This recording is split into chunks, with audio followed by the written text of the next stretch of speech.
ซึ่งขอประกวดในบทเพลงที่มีชื่อว่าเมืองเอกของเราซึ่งจะเป็นอะไรนั้นติดตามรับชมมาฟังไปพร้อมๆกัน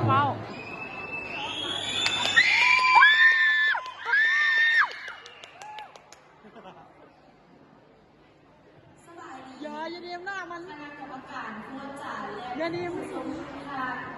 น้องเอ๋มีชื่อว่านางมินดาศรีวงศ์เป็นตัวแทนมาจากโรงเรียนม .2 มือนี้น้องสมองบทเพลงมีชื่อว่าบุญเขตของเราซึ่งจะเป็นอะไรนั้นของทางเซียนทักโซเมียคักฝั่งไทย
เป็นยังไงม่วงบ่อามอนขอเสีย